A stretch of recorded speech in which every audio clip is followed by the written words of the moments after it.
have a call out today on a cool room not maintaining temperature.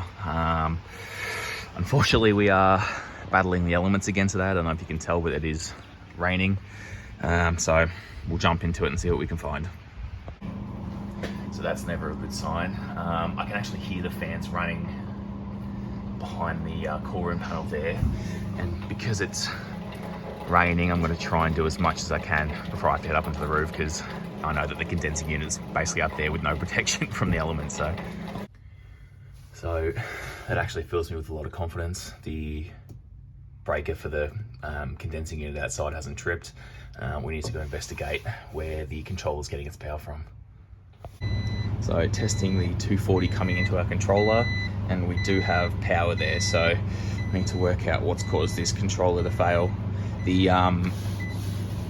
This is a pump down system, so the only thing really that's connected to this, obviously except for the incoming power, is the wire, which is this one here, going to our pump down solenoid in the cool room. So we'll test that to see if it's shorted to earth.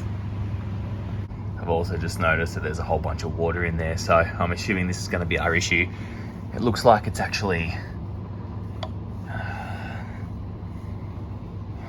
there's a hole back there. You can see that screw's a bit corroded as well. We'll look into that a bit more. So I've just popped this electrical cover off the T just to see if there's any water in there, and nothing. So that follows that bit of conduit straight into the top there. Honestly, it does look like it's coming in from that little penetration there where the thermistor wire is going. So we've isolated power. Now we'll test that coil. So I've pulled out the wires for the coil and I'm testing between that and earth, and I'm not getting a reading, so I think we should be good. Just gonna get in there with some silicone and plug up that hole, and I might even just do the screws as well, just get anything that looks like it could be the cause. So siliconed them all up. We'll get the controller connected and get this thing up and running. Okay, so got everything wired in. We'll push this back into the electrical box and go turn on power. Okay, so power's on now. Controller's calling, so we'll jump up on the roof and see if the outdoor unit's running. Cool, so our condenser is running. It's might be hard for you guys to see, but we do have a flashing sight glass. However, this thing is under a massive load at the moment. They say there's potential it could have been down since Saturday, and it's basically, this is a funeral home in Melbourne, so you can imagine what's downstairs. It is one of their smaller sites, but when I say heavy load, I mean they've got a heavy load. Yeah, so we'll monitor this for the next little while and see if that sight glass clears up. Just inspecting the old controller while I'm waiting for the cool room to pull down. You can kind of see inside there that, yeah, we've obviously had water coming in. We are slowly coming down in temp. It's summer, believe it or not. We're getting there, unit's still running. We're down to about 4 degrees now. But just a quick backstory on this particular unit. Before me, the company I now work for had a subcontractor who did all the refrigeration works. And I had a call out maybe 6 months ago, 4 months ago. To be honest, my memory's a little hazy, I can't remember.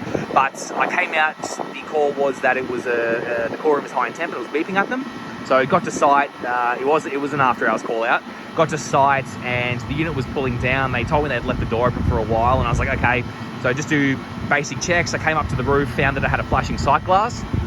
So I was just topping off the charge. Usually on an after hours call out, what I'll do is just get the unit up and running and then schedule a time to come back when it's not so expensive. And so that's what I did.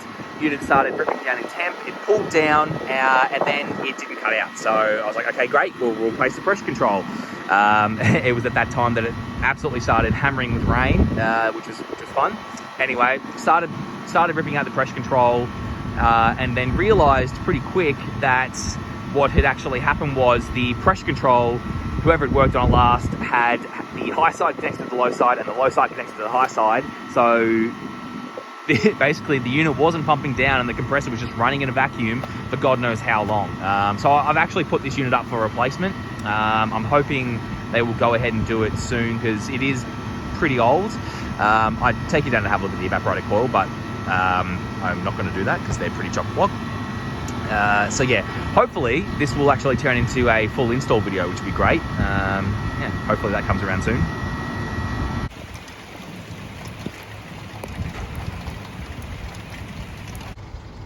Yeah, man, and now clear blue skies, so that's nice. So basically the sight glass didn't end up clearing up. I went looking for leaks, and I started the evaporator coil because that's where the last one was. The last one was repairable. It was just kind of on the U-bend. I just cut away a bit of the coil. But this time I was getting multiple leaks kind of around the middle area. So honestly, I think it's just going to force the issue that they need to replace the unit. It's just not worth repairing. The unit itself is about 20 to 25 years old. So I think it's about time that it gets replaced. So hopefully we'll get that install video soon. Anyway, but that's the end of this one.